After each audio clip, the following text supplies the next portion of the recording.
Hi everybody, good Friday evening to you. This is the latest episode of What's It To You with Carter and Jack. As always, we've got a lot to get to on tonight's show. Michael Sam made history being picked in the 7th round of the NFL draft by the St. Louis Rams. Jack and I take your thoughts on social media and answer the question, is he actually going to make the roster come the upcoming NFL season? Also, the NBA playoffs are moving along quite nicely. It seems like we're regressing to the mean a bit after a wild first round. Jack and I talk about if a Heat-Spurs rematch in the finals is inevitable. In the NHL, the Canadiens and the Bruins are just one of the incredible series that's happening right now in the second round of the NHL playoffs. We debate whether or not Habs-Bruins is becoming a bigger rivalry than Yankees-Red Sox in today's sporting culture. Plus, our good friend Bobby Kraus stops by to break down the NFL draft. We'll talk Giants and Jets, probably talk a little Johnny football as well. All that, plus my parting shot, What's It To You starts right now. So light 'em up, light 'em up, light 'em up, I'm on fire. So light 'em up, light 'em up, light 'em up, I'm on fire.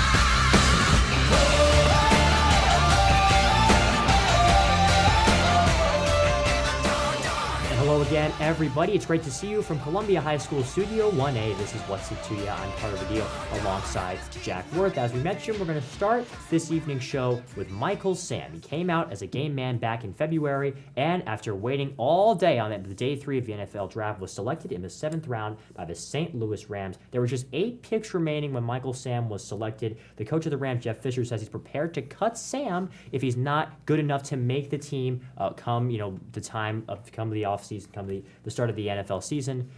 Jonah asked us on social media about this Michael Sam story. Is Michael Sam actually going to make the team? It's a great question from Jonah. Jack, what do you think? Yes, I think so. Absolutely. We're looking at Michael Sam's talent level. I mean, before his announcement and before any of the combine workouts, he was a projected third, maybe second round. If he gets lucky, third round pick. Even after, some say he had a poor showing at the combine. He ran this 40, slower than expected. Does that drop him? His stock hit him back 20, 30 picks maybe. I think this is a guy who, from what we've seen in his college career, foregoing the intangibles, the size, just looking at his talent, I think this is a guy who is a third-round talent, second-round talent, fourth-round talent. So I'd be very surprised if he didn't make the team based on what I've seen, his output on the field to this date. Yeah, and he was the SEC Defensive Player of the Year, had 11.5 sacks for the Missouri Tigers last year. So those stats come in and say, do you think then, you said, okay, a poor combine showing is worth 20, 30 picks docked down. Do you think that that's because of his announcement, because of his sexuality, and do you think that's going to come into play when it's time to make roster cuts? That he slipped in the draft? Yeah, do you feel like, right, do you feel like his slide? I think it's to indirectly or directly, yes. I think whether it's because of his sexuality or, what I think more likely is that, teams don't want a 4th-round pick who's going to be, who's going to have 17 reporters around his locker at the end of each practice. They want to, avoid the hype. Whether, you don't agree with it, but I think it's something that is a realistic situation. I think we saw it play out in this year's draft. Whether or not he makes the team, though, I think that's going to be strictly football. You think so? I think because the Rams drafting him, by drafting him, they're saying that we have taken into account, the outside, there's going to be an atmosphere. They're taking into account the atmosphere. You're on the team now. Now let's watch Michael Sam, the football player. And it's not like the St. Louis Rams couldn't use a little more media coverage. I mean, my first thought when I found out that it was the Rams that had taken Sam was, wow, I'm having trouble thinking of a more boring organization that he could have gone to. I mean, this is a team that's constantly overshadowed in their own city by the baseball team. I mean, this is a case where if you're complaining about a media circus for this guy, I don't really get where you're coming from. I really do hope that it is a strict football decision. I wouldn't say I'm 100% convinced as of right now. Not that there's been anything to disprove, anything that the Rams have said that they're behind it and that it's going to be a football decision. If and when Michael Sam makes the team, I agree with you that if you're talking about talent, if you're talking about just how well he performed in college, there are position issues about where he's going to play on the field. But I can't, if I were to put money on it, I'd say Michael Sam makes the roster. And if you're Michael Sam, Jeff Fisher's coming out and saying that he's very prepared to cut you if you don't make the team. I think that's the best thing you've heard since the draft started. Good, let's make this about football. It should be about football. And that's what he's been trying to do this entire time. And I think Jeff Fisher should be prepared to cut Michael Sam, as he should be prepared to cut any player. I think he won't cut Michael Sam because Michael Sam, I think, is good enough on the football field. Let's take a look at the baseball diamond now, from the gridiron to the base paths here, or really the pitcher's mound. We're going to talk about Jose Fernandez, one of the most exciting young players in all of baseball that, according to a report from ESPN, is going to need Tommy John surgery to repair his UCL in his elbow. This means he's out for the year, and this is something that we've been seeing more and more of. Jeff Passan from Yahoo kind of compiled a list of the major league arms that we've lost since the end of last season. It's an incredible, Matt Harvey, Patrick Corbin, Matt Moore, Chris Medlin, Brandon Beachy, AJ Griffin, Ivan Nova. I mean, these are guys that we enjoyed watching. These are guys that are predominantly young. Why do you think this increase in big elbow injuries is occurring, and what does Major League Baseball need to do to fix it? Well, yeah, it seems like what's become an annual occurrence. It's like, okay, we have, it's the biggest young pitcher in the game, and 10, 12 starts, 15 starts into his career, you won't see him again for 14 months.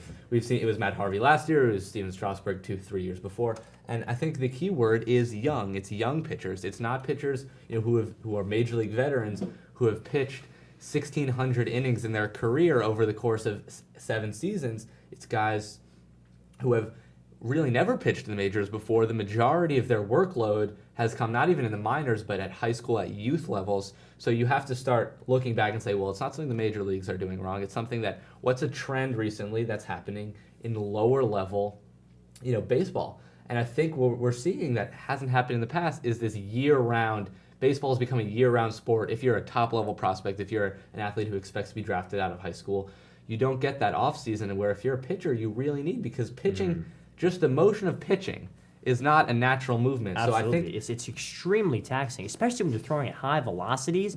It's so crazy about how it's being applied to a specific point in your body, and if that much pressure was applied to your whole body, it could be lethal. I mean, there's just so much. They're really just pushing the limit, these guys, and more and more frequently among these young pitchers. Well, I think that, sort of unrelated to surgery for a minute, I read somewhere where pitching velocity has not really increased much over the last 120 years. It's really the only faction in sports, which is showing us right away that what they're doing is the absolute natural maximum that their bodies can produce. And when you start to do it year-round, you're not giving those muscles that are being taxed in a way that they shouldn't be taxed those 3 months, 4 months, 5 months to rehab, to recoup for next season, because suddenly baseball is not just in high school. You're playing baseball in high school, and then you got fall ball, and then there's your summer travel team, and then there's winter conditioning where you're long tossing.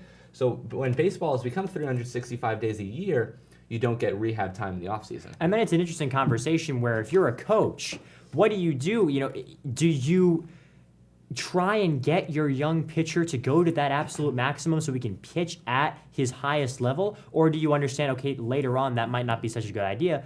It's a really tricky decision, because if you're like a high school coach, you want your player to play as well as he possibly can in his particular, high school scenario. But, your job isn't to develop him into a great major league player. So it's really a kind of interesting conundrum where you need to, in order to protect their future, almost tell them to pitch a little bit worse. And I think the honorable high school coach does that, but right. When it's a guy who's getting graded on his results right now, and he knows that, this pitcher, this may or may not come back to bite him in the elbow, but if it does, it's going to be in 4 or 5 years, and it's very hard to point blame at one person. I think most coaches are going to be like, well, I need to win now, because if we make it to states, I get a $50,000 raise. Yep. And it makes sense. If you're a high school coach, your job is to win games for your high school, and it's not to help these young arms. The question then becomes, does Major League Baseball have to get involved? I mean, it just seems like we need some sort of regulation on how many innings these young, growing arms are throwing as young players. Well, when we talk about if Major League Baseball can get involved, it's so difficult because if we're correct, and it seems that most in the medical community, agree with our opinion as well, is that this isn't a Major League Baseball issue. I mean, it becomes, but it's not happening on Major League Baseball's watch. so it becomes so difficult for them. How can Major League Baseball restrict, 12-year-olds playing baseball? We're talking about across the country. 2% of these guys pitching in these, training camps and the summer programs are even making it to the major leagues. Mm-hmm. And now, Major League Baseball is restricting innings on every 12 and 13-year-old in the country. It becomes a really difficult proposition for Joe Torre and the major league offices in New York. And the good news with all of this is that, by and large, Tommy John surgery has been a very successful medical procedure. We've seen pitchers come back from this and pitch very, very well with this new ligament. Some have even said, I feel stronger with the new ligament in my elbow that, repairing because of this medical procedure. So that's the good news. I'm sure we'll love to see Jose Fernandez come back, and I'm sure we wish him all the best because he's just one of those players that you really enjoy watching. Let's shift our focus now to basketball. The NBA playoffs are still going on. It seems like they take a very long time. When we were taking a look at the NBA playoffs, which is a little bit difficult to cover because of our delay between when we tape and when we air, our first thought was, wow, the first round was really wild, really entertaining, lots of overtime games, some great basketball. And the second round seems like they've just regressed to the mean. We're getting the 4 teams, it looks like, that we all expected were going to be there. And I want to ask, Jack, do you think a Heat-Spurs rematch once we get to the finals is an inevitability? I really am tempted to say no. I really want to say no, but I think we've gotten to the point where we've seen these two teams play enough this season that they stand out in their respective conferences, at least, as two teams that are ahead above the competition. So I think we will see another Heat-Spurs rematch, which is, it's almost disappointing because, anyone who spoke to me for more than 4 minutes between, I'd say, December and April would get an earful about how this is the best season the NBA has had since, the 1990s. There's so much talent in the league. There's so much young talent in the league.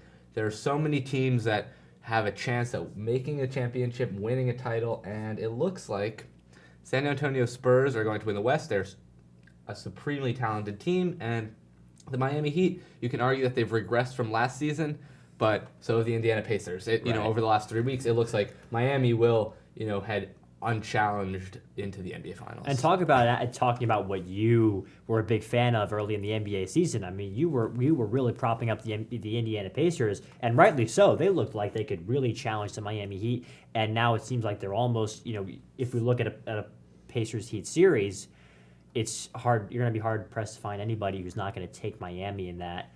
And it's weird because now you look, okay, the playoffs are as big as they are. You wonder, is this a good thing for the league? Is this a bad thing for the league? Just because now we're seeing these two teams again and again.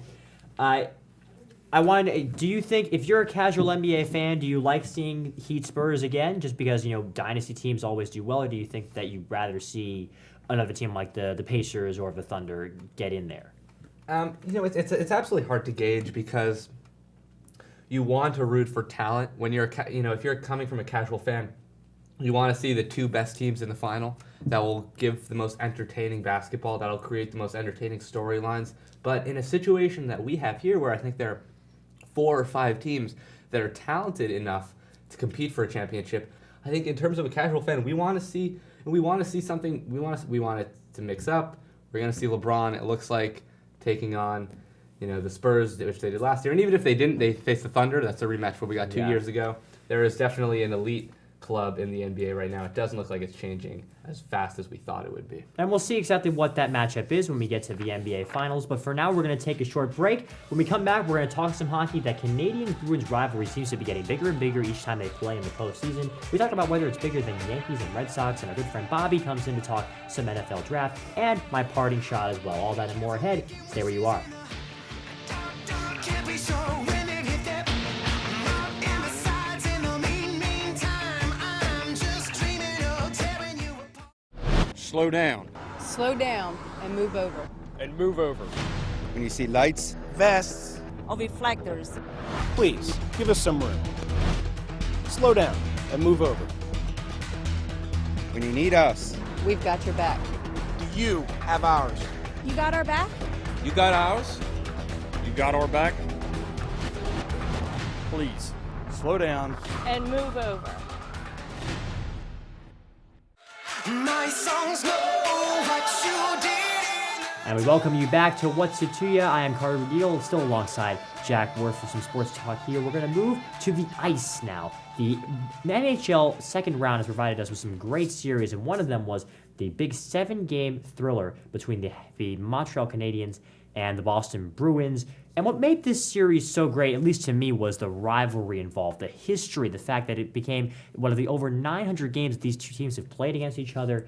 Habs Bruins has become the preeminent rivalry in the NHL, I think.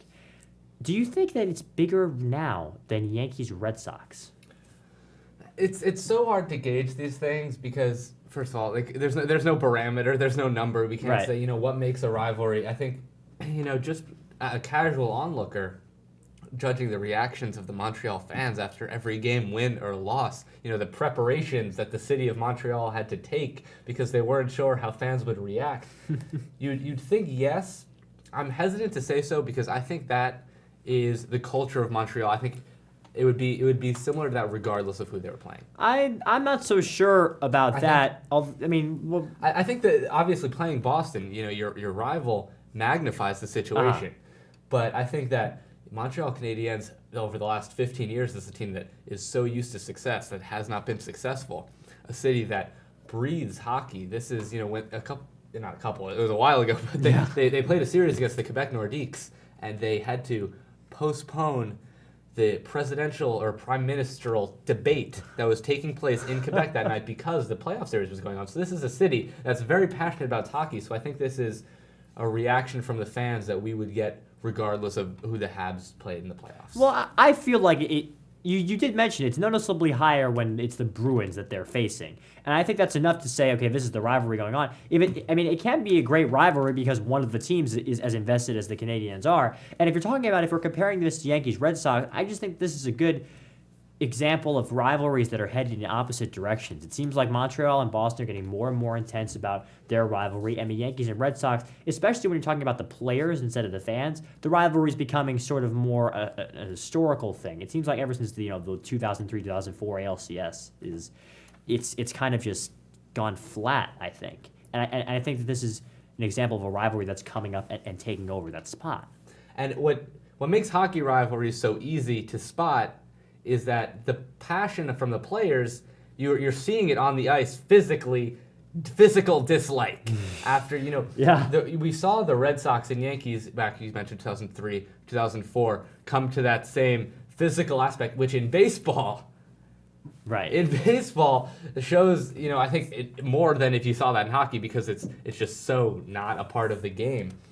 So it's when you see the tension on the ice, when you see the passion the players have, it's very easy to judge in hockey because you can see the dislike that they have for each other. In baseball, it always annoys me at the All-Star game when Derek Jeter and Dustin Pedroia are hanging out behind second base. Every time, every home run derby, they're chatting it up. Like David Ortiz is there too, like they're best buddies. And I understand they're all Major League Baseball players. They're all being paid lots and lots of money to play their game, and they see each other a lot. They play 19 games a year.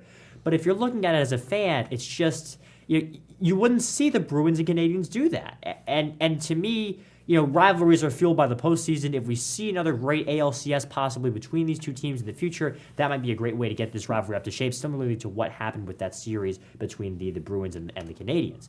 But to me, it's just like these are two rivalries, as I said, they're moving in opposite directions right now. Well, and there's a difference between a rivalry as a whole or a rivalry in a snapshot. I think this is...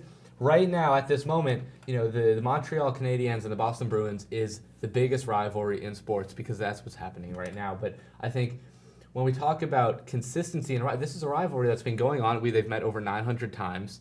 But in terms, when you say rivalry in North American sports, I still think that Yankees Red Sox jumps off the page before anything else. And this thing is cyclical year to year. This can change, and all of these rivalries.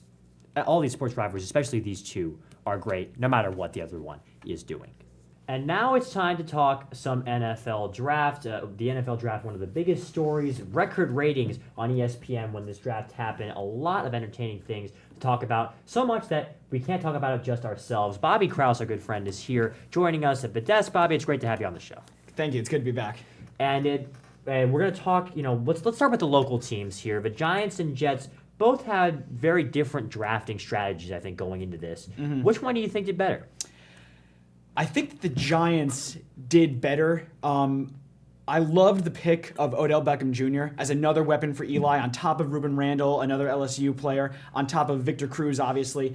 I think after this past season, getting weapons for Eli Manning was the biggest key to make sure that he can bounce back and try and win another Super Bowl. But, I mean, you go through it with the picks of Odell Beckham Jr., Andre Williams, the Heisman finalist. I think that they really shored up the holes that they had. Obviously, they had a huge hole at running back. Williams rushed for over 2,800 yards or so.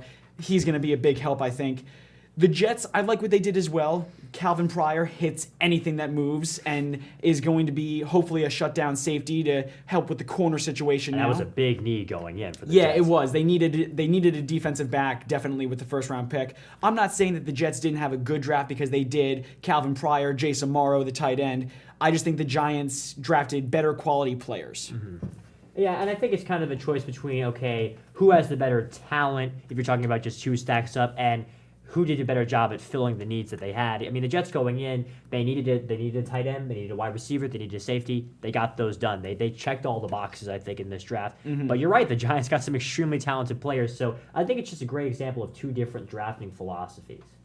And it's a philosophy we've seen a lot from the Giants in recent years. You're a Giant fan. So, I mean, when you're watching the drafts and you say, this is what we need as a team, we need a tight end, and you see them go in a different direction, is it hard do you question Jerry Reese's vision, or are you like where they're going? In past drafts, I have questioned Jerry Reese, definitely, because the Giants, pretty much since the first Super Bowl in 2007, they've had a tendency in the draft to, no matter what spot they were picking in, Jerry Reese would take the best player available based on talent, period. He wouldn't go based on a need. If they needed a safety, but there was a great wide receiver there, he would take the wide receiver. It's kind of funny. That's kind of what they did here, because I think Odell Beckham Jr. was the best player available at 12, but that also was a need. It maybe wasn't a glaring need last year, but I mean, who doesn't love another big-time, speedy wide receiver to have your quarterback throw to? Right, it makes it worth it. They weren't coming into a stacked position, and the Giants and Jets, I think, did pretty good drafts. I think both of their fans' bases are going to be pleased with what happened. Yeah, I would agree with that. Well, you can't talk about the NFL draft without talking about Johnny Manziel. No. And I know ESPN name dropped him as much as they possibly could, all over the internet as well. Do you like what the Cleveland Browns did, picking him at number 22 overall? Do you think he has the potential to be a star in the NFL? I absolutely do. I didn't like the fact that everyone in their mock drafts was saying that Cleveland was going to take him at 4. I thought that would have been a horrible mistake. But taking him at 22, I feel that you can still build up the hype we took him in the first round, like here he is, let's see what he can do. But the fact that they were able to, with their trade maneuvers, get Justin Gilbert, a need that they needed to fill, they now can put him opposite Joe Hayden. They addressed the glaring need first and went to the star later. And what I also like what Cleveland is doing is that the Cleveland owner came out and said to Johnny Manziel, not directly but indirectly, be prepared to be the backup. Just because you're Johnny Football and all this hype does not mean we're handing you the job over Brian Hoyer. So I like the fact that going into camp, Manziel's going to be forced to outplay Hoyer, which is going to prove, is he worth being a first-round pick? Is he worth being a quarterback? And I think it's really interesting. I think it's a good point you made about the difference of Manziel being picked 4th as opposed to 22nd. Is the hype sort of restrained at 22? Do you have different expectations when you're the 22nd pick? And believe it or not, there were 21 players picked ahead of Johnny Manziel. If you watch the ESPN feed, it seems like every pick was the Manziel pick. Every time John Gruden would say, well, I think this is the one. I think they're going to take and, something they queued up on, which really surprised me, because it wasn't a team that I had on my Manziel radar, that they said, oh, this must have been the toughest decision not to take him, was the Dallas Cowboys. Yeah. Oh, man. So I want to ask you, how tough do you think it was for other teams, namely the Cowboys, to pass Johnny Manziel? Or was it like, okay, we don't really want a quarterback, let's keep going? Well, everyone's leading up to the draft was saying that Johnny Manziel was going to be a GM killer or a GM's worst nightmare, because Johnny Manziel, I think, is either going to be a star or a bust. I don't think there's going to be a happy medium. So I think that most GMs were thinking, obviously, as they passed him, do I really want to risk my job and my career on this pick where no one can say for sure what he's going to do definitively. And I think that it was a good move by the Cowboys to pass up on him. Don't take him just because he played college football down the road and you'll sell out every home game whether he plays or not. Not that they don't sell out Jerry World anyway. And they've got a pretty good quarterback named Tony Romo there for the foreseeable future. That they with a owe huge a contract. that they owe a lot of More money to. importantly, You whether know, or not he's good, Yeah. he's going to be a Cowboy for the next 5 years, and they're going to pay him whether he plays or not. So I think it's in Jerry Jones' best interest that he does. but leave it to the Cowboys to copy the Giants' style, not go defense. I'm pretty sure their defense was the worst in NFL history last year, You're right. and they went offensive offense. line. I guess they want to protect Romo more than stop the other team. Well, hey, that's the way you want to draft. Johnny Football would have been a worse pick in that situation. Yeah, I definitely. think. And with stuff like this with the NFL draft, it's only time will tell. And I think you're absolutely right. Looking back on this 10, 15 years from now, it's going to be a draft that's going to be remembered as really interesting, and we're going to see if these teams really are correct in what they did. Bobby Kraus, thank you so much for coming on. And we are just about at the end of our show here on What's It To You, but before we go, I have to get my parting shot in. And this is something that may look like a minor detail to somebody who's not a big baseball fan, but to me, it's just something that I cannot stand. It has to do with the first thing that I saw when I turned on the Yankees-Mets game in the second inning. I turned it on, and I said, oh, come on. And it wasn't because the Yankees were losing. It was because of what they were wearing on their heads, these new hats with a white brim. It's a really weird thing that the logo is still white, the head of the hat is still blue, but the brim of the hat is white. And not only that, but it looks all shiny, it looks all weird and kind of new, like it's been removed from a vat of melted chrome. I wasn't really sure exactly what was happening, but until Michael Kay of the Yes Network wound up saying a promo that didn't exactly sound off the cuff about how it's the new era 59 whatever. It's available in stores and it's worn by the Yankees during batting practice and in spring training games. And when I heard that, I thought, oh boy, I'm not looking at a Yankee cap anymore. I'm looking at a product that's for sale, because that's what this is. The Yankees are looking at these new hats and saying, well, if we wear them in one game, just one game, 162nd of the season, it makes them that much more valuable. It's the hats they wear on the field, and the Yankees don't want to get that in the way of making more money. Of course, if you're a fan, it's extremely annoying because look at the tradition. The Yankees have never worn hats with white brims before. It's absolutely ridiculous. The only reason why they would wear hats with white brims is to make more money, and all the fans know that. But the Yankees don't care. They don't care about destroying the tradition for this type of thing. Although, I guess when I think about it, this really does kind of honor the Yankees' new tradition, doing whatever they can to make as much money as possible. That's my take. What's it to you? Our show is just about over. For Jack Worth, I am Carter Woodiel. Before we close the show tonight, though, we would just like to acknowledge the passing of a Columbia legend. Gene Chidgewis passed away on Saturday, and we would just like to say, Coach Chiz, you were a legend. Everybody here at the Columbia community is greatly saddened by your passing. Our thoughts go out to Chiz's family and everybody connected with him. He will never die here at Columbia High School. So with that, we say goodnight. What's it to you? We'll return next week.